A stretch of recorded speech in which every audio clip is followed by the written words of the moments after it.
दूंगा मैं। अब तुम मुझसे नहीं बच सकती। नहीं नहीं, तुम ऐसा नहीं कर सकते। प्लीज, तुम ऐसा नहीं कर सकते। कर सकता हूँ। कौन है? तुमने जो मेरे साथ किया है उसके बाद तो मैं कुछ भी कर सकता हूँ। कौन है?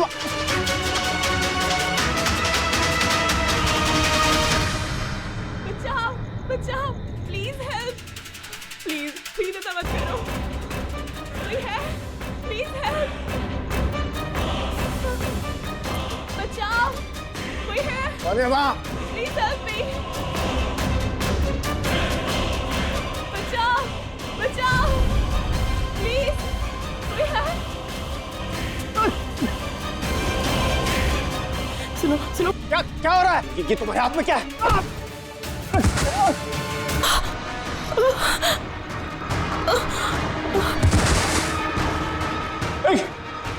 गोली मार दी,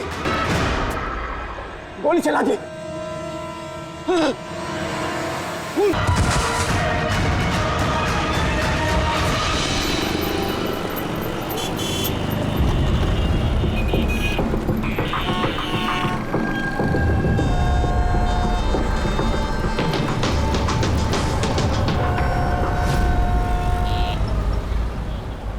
माफ कीजिए,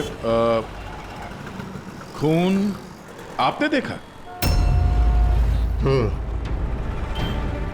मगर आपने देखा कैसे? मेरा मतलब है आप तो देख नहीं सकता, यही ना? जी हाँ, तो फिर मतलब आपने देखा कैसे खून होते हुए? इसकी मदद से। इसकी मदद से? अब क्या है ये सेंसर ग्लब है, इसमें सेंसर लगे हैं, उसमें से अदृश्य तरंगे निकलती हैं।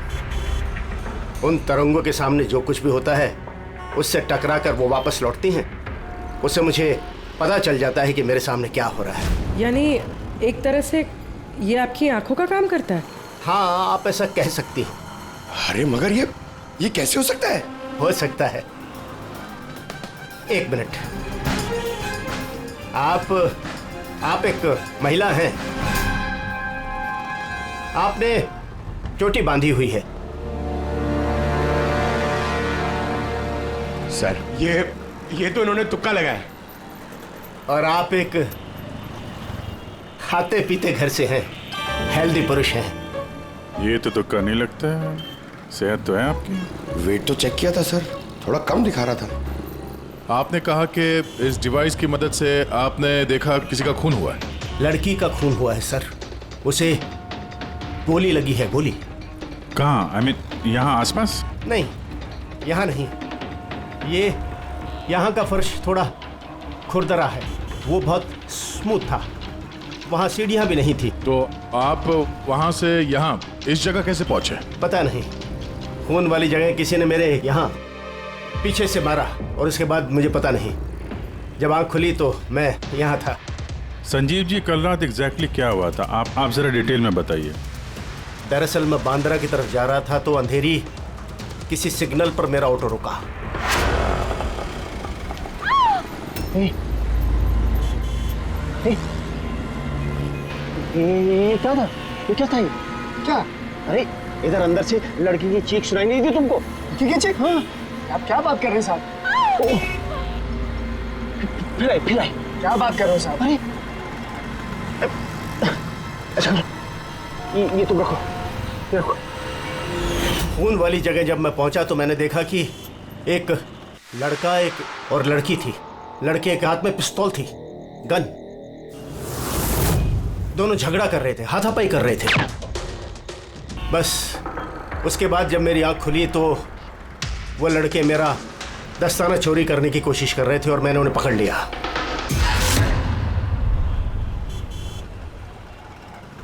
और आपके बेहोश होने के बाद कातिल आपको उठा के यहाँ लेके आया और यहाँ छोड़ के भाग गया? हाँ, हो सकता है। अच्छा, वो जगह कहाँ है जहाँ पे लड़की को गोली लगी है? नहीं सर, मुझे नहीं पता। अच्छा, अंधेरी में वो ऑटो जिस सिग्नल पे रुका था जहाँ पे आपने लड़की की चीख सुनी थी, वो जगह मालूम है आपको? याद है? आई एम सॉरी, मैं इसमें आपकी कोई मदद नहीं कर सकता। इट्स ओके, आप चिंता मत कीजिए, हम उस जगह का पता लगा लेंगे। लेकिन कैसे? उस ऑटो ड्राइवर से पूछ लेंगे। इतने बड़े शहर में उस ड्राइवर को आप कहाँ ढूंढेंगे सर? मिल जाएगा मिल जाएगा।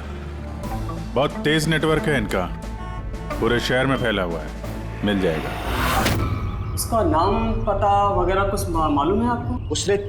उसने टोपी पहनी हुई थी और पुराने गाने बजा रहा था 90s के दशक के, और उसके ऑटो में आग बुझाने का यंत्र भी लगा था। और हाँ, उसकी बातचीत से ऐसा लगता था जैसे वो उत्तर भारत का रहने वाला है। हेलो, क्या उत्तर भारत का रहने वाला है? पुराने गाने सुनता है, टोपी पहनता है, आग बुझाने वाला सामान भी है उसकी रिक्शा में। ठीक है, देखता हूँ।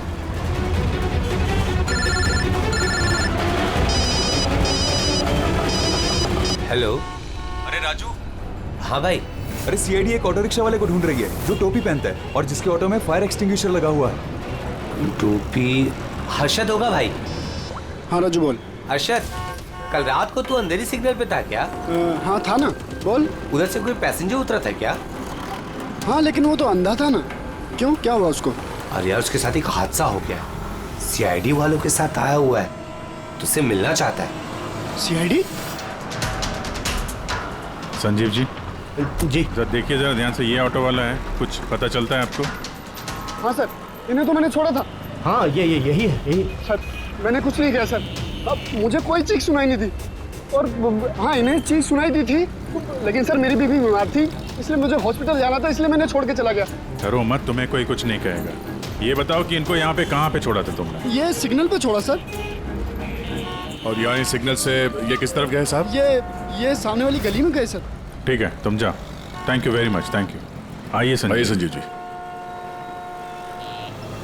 अरशद ने आपको यहाँ पे इस गली में आते हुए देखा था, लेकिन यहाँ पे दो रास्ते हैं, एक ये और एक ये।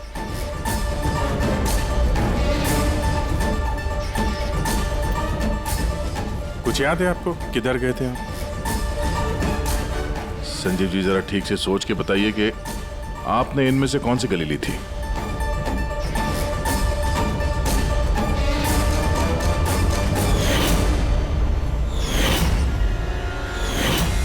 एक चिड़िया के आकार की मूर्ति मिली थी। चलो हम लोग यहां से शुरू करते हैं। आगे।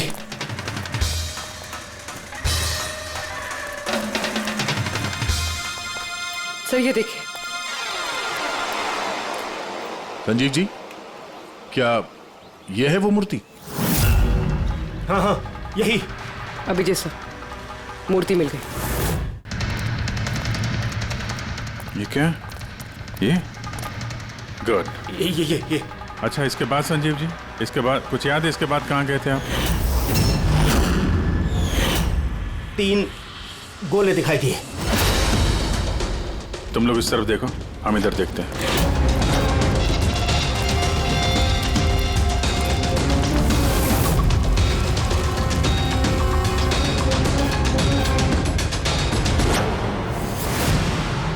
सर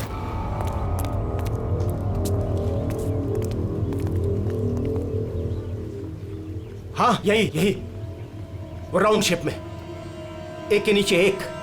इसके बाद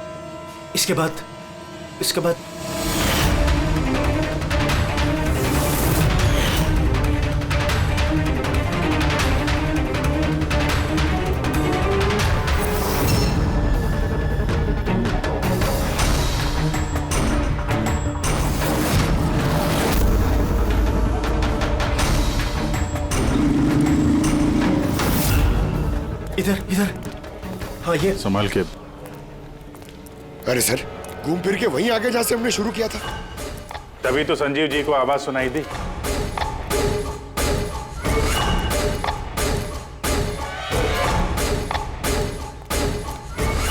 सर ये जगह तो मोहल्ले के बीचों बीच है, तो फिर किसी ने गोली चलने की आवाज कैसे नहीं सुनी? क्योंकि गन में साइलेंसर लगा हुआ था।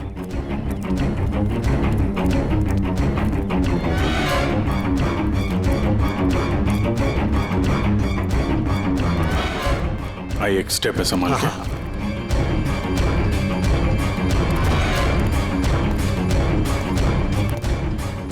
एक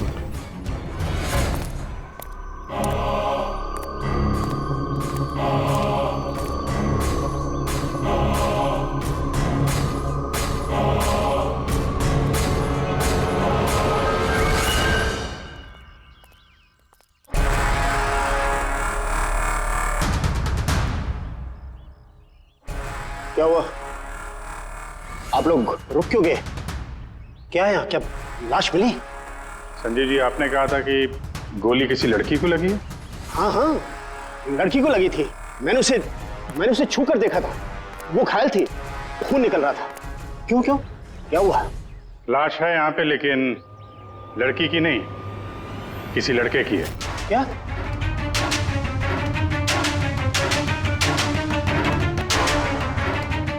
He's dead. लगता है ये वही है जिसने उस लड़की को मारने की कोशिश की। सर, संजीव जी के मुताबिक यहाँ पर 2 गोलियां चली थी। शायद ये दूसरी गोली से मरा।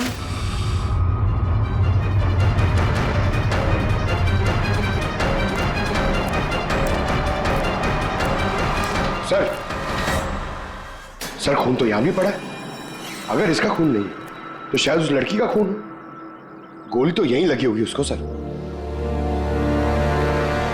अगर लड़की को यहाँ पे गोली लगी है तो आपने कहा था आपके सिर पे किसी ने पीछे से वार किया, तो ये दूसरी गोली चलने के बाद आपको लगा था या दूसरी गोली चलने के पहले? नहीं, दूसरी गोली चलने के बाद। सर क्या है ये सब? कुछ समझ में ही नहीं आ रहा है। सर, खून तो बहुत बहा है। वो लड़की पक्का घायल हो गई। सर, ना तो मोबाइल मिला है और ना ही वॉलेट। कोई आइडेंटिफिकेशन नहीं है। और सर, इसके हाथ और उंगली पे जो निशान है, ऐसा लग रहा है कि किसी ने घड़ी और अंगूठी चुरा ली होगी। तो कहीं दोनों को लूटने के इरादे से तो नहीं मार दिया? तो ये पता करना पड़ेगा कि लड़की कहाँ है। अगर घायल है तो किसी हॉस्पिटल में होगी, और अगर मर गई तो खूनी उसकी लाश ठिकाने लगा रहा होगा। जरा पता करो मिसिंग पर्सन ब्यूरो से, इसके बारे में कुछ पता चलता है क्या? बस क्राइम स्पॉट वाली जगह पर, उस जमीन पर जो खून मिला था, डीएनए टेस्ट के मुताबिक वो खून किसी लड़की का है। भले ही वो लड़की उस वक्त वहां पर मौजूद नहीं थी जब आप लोग वहां गए, लेकिन क्राइम होते वक्त वो लड़की वहां पर जरूर मौजूद थी। और सर, वारदात का वक्त है रात को 11 से 1 बजे के बीच। तो फिर सही है, संजीव भी तो वहीं पर था 11 बजे आसपास। हाँ सर, और संजीव जी को बेहोशी की हालत में लाकर वहां छोड़ दिया जहां पर वो हमें मिले थे। एक और बात सर, 2 गोली चली थी। इस लड़की को गोली लगी और वो वहीं पे बेहोश होकर गिर गई संजीव जी के पास। उसके बाद सर दूसरी गोली चली जो उस लड़के को लगी। इसका मतलब ये है कि संजीव जी के अलावा कोई तीसरा भी था वहां पे, जिसने इस घायल लड़की को वहां से कहीं ले गया और संजीव जी को भी उस जगह पे छोड़ दिया जहाँ पे वो मिले थे। हमने आसपास के एरिया में पता लगाया सर, वहाँ किसी ने भी किसी लड़का लड़की को आते या किसी घायल लड़की को जाते नहीं देखा। अच्छा सर, एक बात बता, अगर खूनी ने संजीव को क्राइम सीन से उठाकर उस जगह पे रख दिया जहाँ पे वो हमें मिला था, तो फिर हो सकता है उस आदमी के ट्रेसेस संजीव के कपड़ों पर हो। पता लगा सकता है कौन है वो? बिल्कुल पता लगा सकता हूँ। तो बस लग जा काम पे।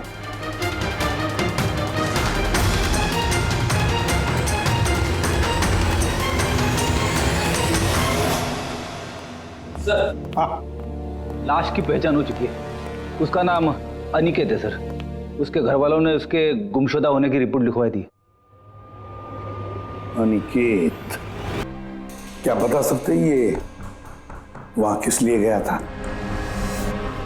आपके भाई का खून हुआ है, बेहतर होगा कि आप लोग हमसे कुछ छुपाइए मत। अगर आप सच नहीं बताएंगे तो फिर हम मुजरिम तक कैसे पहुंचेंगे? सर, ऐसा कुछ नहीं है।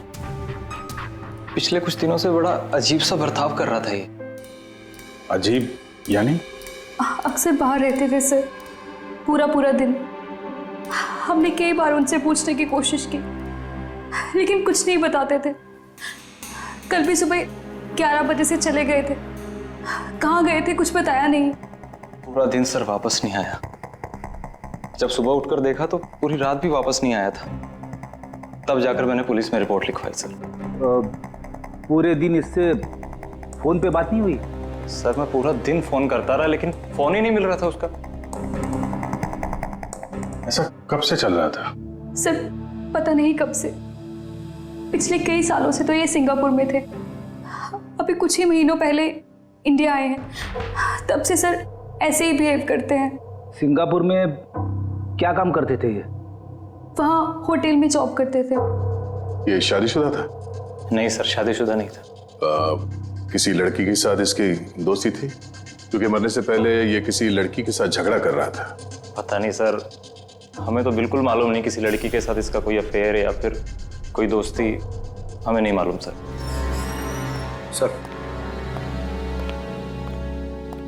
सर इन लोगों से अनिकेत का नंबर लिया और कॉल रिकॉर्ड्स चेक किए सर। उसमें पता चला कि एक भी लड़की का नंबर नहीं था सर, सिर्फ मर्दों से बात करता था और ज्यादातर वो उसके साथ काम करने वाले थे। और सर मौत से पहले भी उसने किसी को फोन नहीं किया था अपने फोन से। एक भी लड़की का नंबर नहीं, ये तो बड़ी अजीब बात है। सर सीधे साधे आदमी थे, सिर्फ अपने काम से ही मतलब रखते थे। ठीक है, आप लोग जा सकते हैं। अगर जरूरत पड़े तो आपको फिर से बुला लेंगे।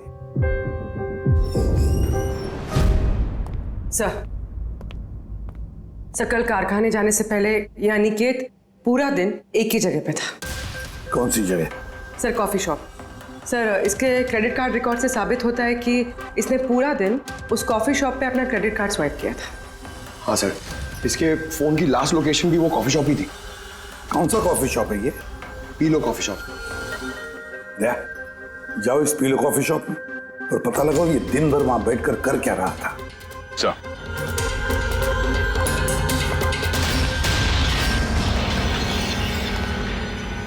बॉस,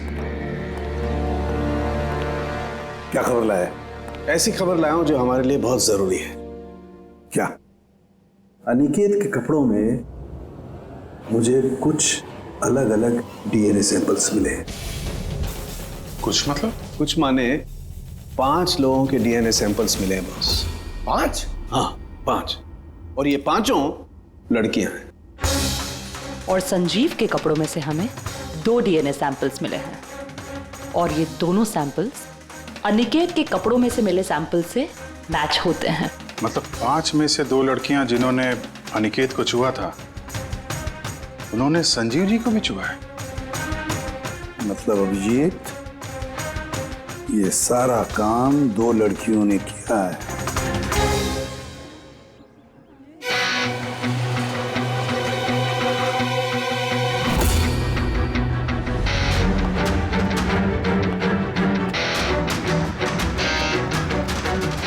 जरा ये फोटो देखिए, आप इसे पहचानती हैं? कल ये पूरा दिन यहाँ आपके कैफे में ही था। हाँ सर, ये कल पूरा दिन यहीं पर था और कुछ रात को 10:30 के आसपास यहाँ से निकला था। ये अकेला था या कोई और भी था इसके साथ? मीतू, इधर आना जरा। जरा ये फोटो देखना, ये आदमी कल यही था ना? तो इनको बताओ कि ये अकेला था या फिर किसी और के साथ में था। ये तो अनिकेत है। ये कभी अकेला नहीं आता था, हमेशा भीड़ साथ लाता था। औरतों और लड़कियों की भीड़। और सिर्फ कल नहीं, ये हमारा रेगुलर कस्टमर है, अक्सर यहाँ आता है। और ये हमेशा वही लड़कियों के साथ आता था या अलग अलग? अलग अलग आती थी सर, दिन में कम से कम 3-4। काफी पहुंचा हुआ बंदा था ये। एक बार मैंने उसे पूछा भी था कि इतनी सारी लड़कियों से दोस्ती हुई कैसे, तो उसने मुझे बताया था कि उसके मोबाइल में एक ऐप है, कोई डेटिंग ऐप, वहीं उसे ये सारी लड़कियां मिलती थी।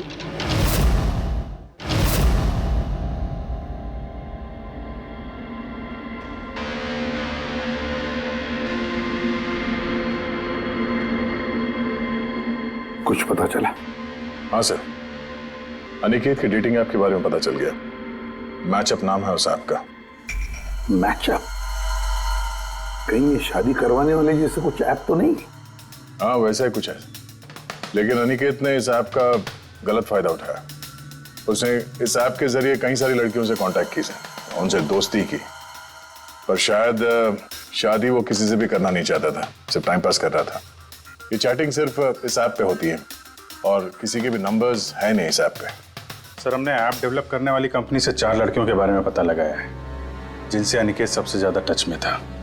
इनफैक्ट हत्या वाले दिन भी वो इन लोगों से कैफे में मिला था। वो भी बात कर रही है इनसे। इनमें पहली लड़की है मोना। हाँ, मैं मिली थी उससे कॉफ़ी शॉप में करीब 4 बजे। कॉफ़ी पी थी एंड थोड़ी बातें भी की थी हमने।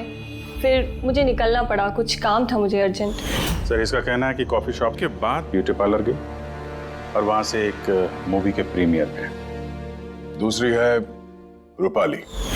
तो बताइए, आपकी क्या कहानी है? वो बहुत दिनों से पीछे पड़ा था, मिल लो। बहुत ही बोरिंग था, आई टेल यू। एक कॉफ़ी मैंने बहुत मुश्किल से झेली उसके साथ, और जैसे ही कॉफ़ी ख़त्म हुई मैं तो वहाँ से निकल गई थी। उसने बताया कि सर वो अनिकेत से 6 बजे मिली थी और उसके बाद फैमिली फंक्शन अटेंड करने अंधेरी गई थी। और ये तीसरी अंजू है सर। उसके साथ तो वक्त का पता ही नहीं चला। इतनी प्यारी बातें करता है वो। पता है, हमने ढेर सारी बातें की। अचानक से उसने कहा कि उसको कहीं जाना है। हमने डिसाइड किया कि हम अगले हफ्ते फिर मिलेंगे, और फिर वो चला गया। ये लड़की कॉफ़ी शॉप से बाहर निकली नहीं। इसके स्टेटमेंट के मुताबिक ये कॉफ़ी शॉप में ही बैठी रही, कॉफ़ी शॉप बंद होने तक, 12 बजे तक। सर, इनके स्टेटमेंट्स हमने क्रॉस चेक किए, सच ही बोल रही हैं। सर, संजीव जी के हिसाब से लड़की को गोली लगी थी। अब इन तीनों को चेक किया है, उनमें से तो कोई घायल नहीं। तुमने 4 लड़कियों का जिक्र किया था, ये चौथी लड़की कौन है, कहाँ है वो? सर, चौथी लड़की है एरिका। हमने इस ऐप पे उसे कांटेक्ट करने की कोशिश की पर उसने अभी तक रिस्पॉन्ड नहीं किया। काम करो, इस एरिका से जाकर मिलो।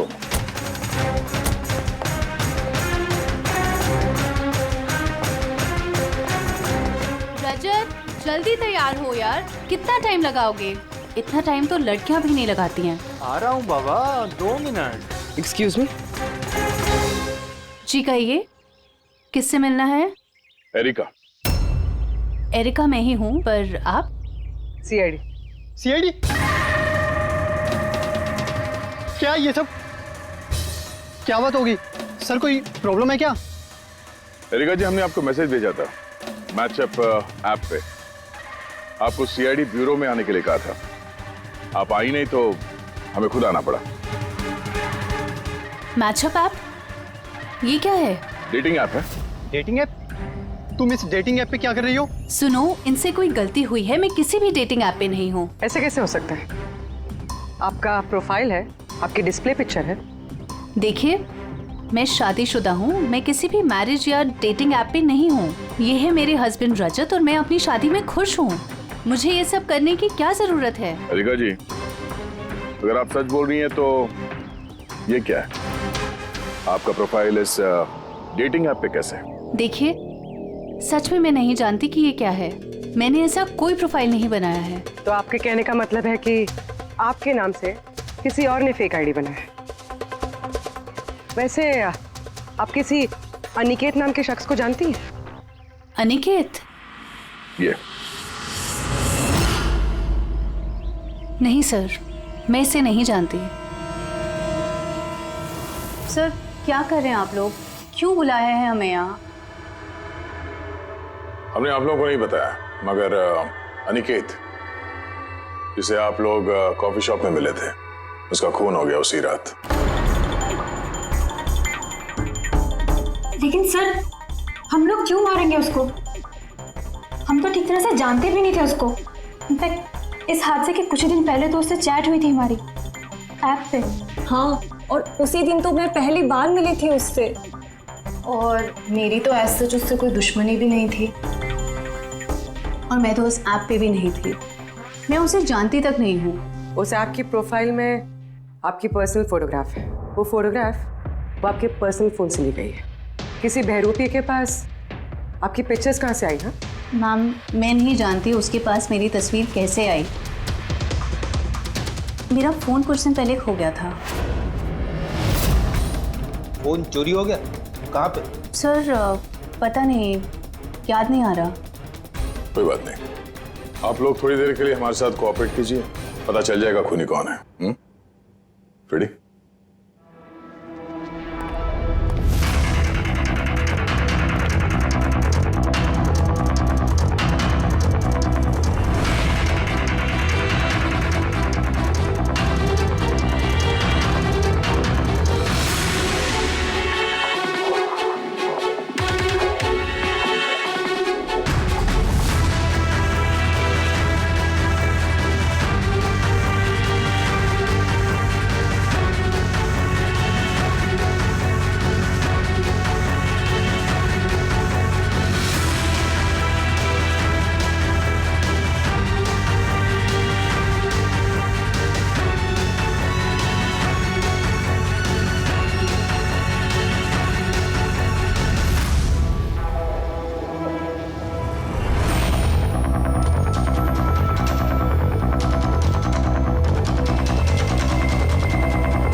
संजीव जी, इनमें से कोई भी वो लड़की नहीं है जो मौका वारदात पे थी? इनमें से कोई नहीं है। ठीक है, फिलहाल आप लोग जा सकते हैं। Thank you.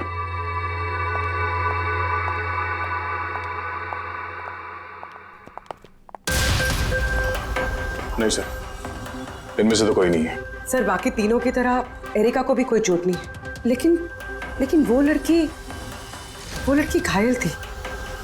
वो तो ठीक से चल भी नहीं सकती थी। लेकिन सरोखे बता रहा था कि उसने जब संजीव के कपड़ों के डीएनए टेस्ट करवाई तो उसमें 2 औरतों के ट्रेसेस मिले।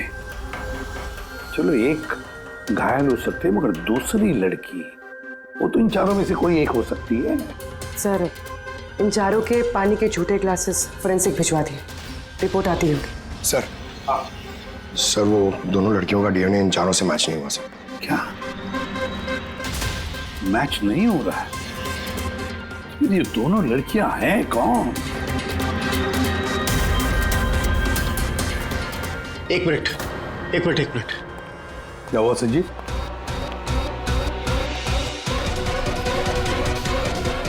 एसीपी साहब, मैं इस महक को पहचानता हूं। महक को? मेरा आफ्टर शेव होगा सर। नहीं, ये वो महक है जो मैंने खून की जगह पर महसूस की थी। ये वही है। कॉफी और चाय?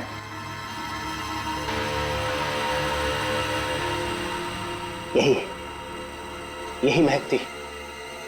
खून वाली जगह यही महक थी सर।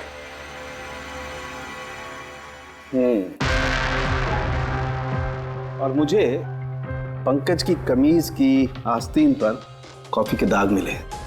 हाँ सर, वो सुबह कॉफी बना रहा था ना तो थोड़ी गिर गई थी। मतलब सालुंके साहब, क्राइम सीन पे कॉफी और चाय की मिली-जुली महक थी? क्राइम सीन पे या कातिल पे?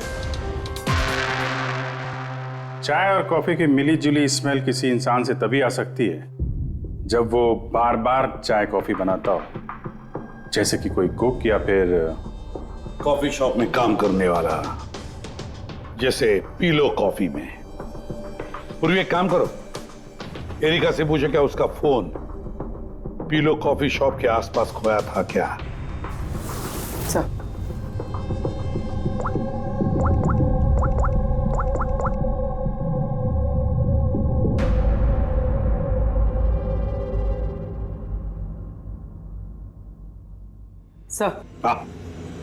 सर उसका फोन वहीं गुम हुआ था, उसी कॉफी शॉप में।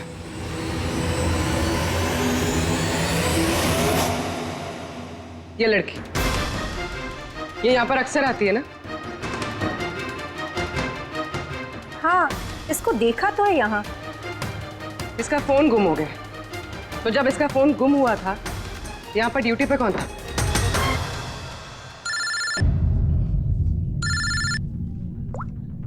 हेलो। हाँ फ्रेडी। ओह गुड, ठीक है, हम लोग अभी वहां पहुंचते हैं। पूर्वी सर। फ्रेडी का फोन था, उस हॉस्पिटल का पता चल गया जहां उस घायल औरत को एडमिट किया। सर वही औरत जिसने अनिकेत का खून किया? हाँ वही, हमें अभी वहां जाना होगा। सर अभी हमें निकलना होगा, लेकिन जब तक हमारी पूछताछ पूरी नहीं हो जाती कोई भी कॉफी शॉप छोड़ के जाएगा नहीं।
एक्सक्यूज मी, मुझे अपनी बहन को डिस्चार्ज कराना है अभी।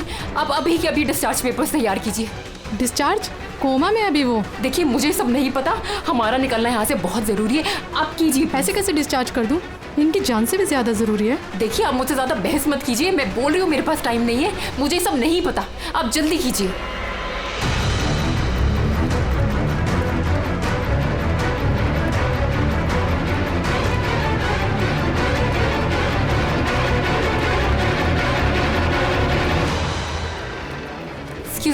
एक्सक्यूज मी, मुझे अपनी बहन स्वप्ना को डिस्चार्ज कराना है अभी के अभी। आप प्लीज उनका बिल पेमेंट बताएंगी पूरा।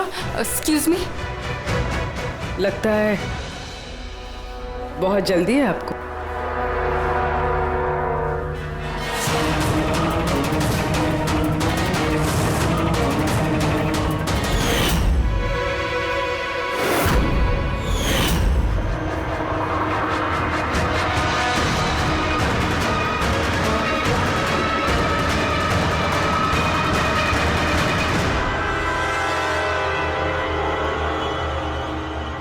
कैफे पे वो फोन कॉल तो हमारी चलती। हम देखना चाहते थे कि घायल लड़की की झूठी खबर के झांसे में कौन फंसता है। और तुम फंस गई। ये भी नहीं देखा कि सीआईडी तुम्हारा पीछा कर रही है। तुम खुद हमें यहाँ पे लेके आएंगे और अब भागने का कोई फायदा है नहीं, इसलिए तुम्हारे लिए बेहतर यही होगा अपना जुर्म कबूल कर लो।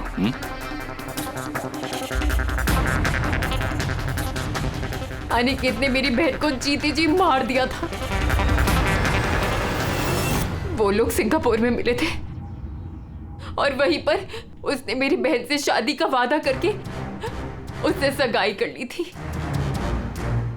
और फिर शादी की हर बात को टालता रहता था वो। मेरी बहन जब भी डेट फिक्स करने की बात करती थी शादी की तो हमेशा कोई बहाना करता रहता था। और अभी 6 महीने पहले उसने बोला कि उसकी माँ बीमार है और उसको इलाज के पैसे चाहिए अपनी माँ के लिए। मेरी बहन ने पूरी सेविंग्स दे दी अपने उसे और उसने बोला कि वो सिंगापुर से वापस आके मेरी बहन से शादी करेगा। पैसे लेकर अनिकेत सिंगापुर से मुंबई आ गया। हाँ, स्वप्ना उसका इंतजार करती रही, वो भी पूरे 3 महीने। फिर एक दिन मैंने देखा कि वो मुंबई में किसी कैफे में था, वो भी अलग अलग लड़कियों के साथ। इसका मतलब वो स्वप्ना से शादी नहीं करने वाला था। नहीं, वो स्वप्ना को धोखा दे रहा था। वो उसके कमाए हुए पैसे और लड़कियों में उड़ा रहा था। और उसकी कोई माँ बीमार नहीं थी, बल्कि उसकी कोई माँ ही नहीं थी। उसकी माँ कब की मर चुकी थी। तो इसलिए तुमने उससे बदला लेने का प्लान बनाया। स्वप्ना को मेरी बात पे विश्वास ही नहीं था, वो उसके प्यार में अंधी हो गई थी।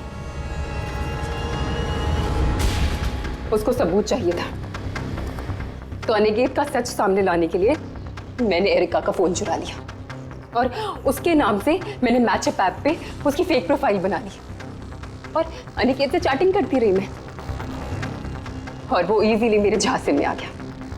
फिर मैंने उस दिन वहां पर उसको फैक्ट्री में बुलाया और साथ में स्वप्ना को भी बुलाया ताकि वो अपने आंखों के सामने सब कुछ देख सके।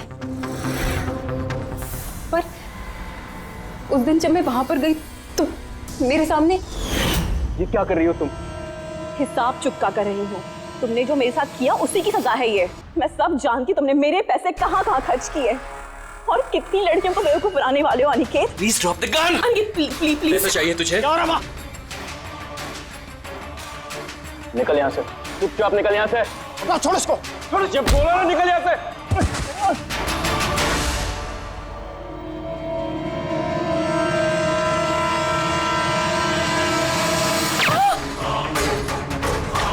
गोली मार दी, गोली चला दी।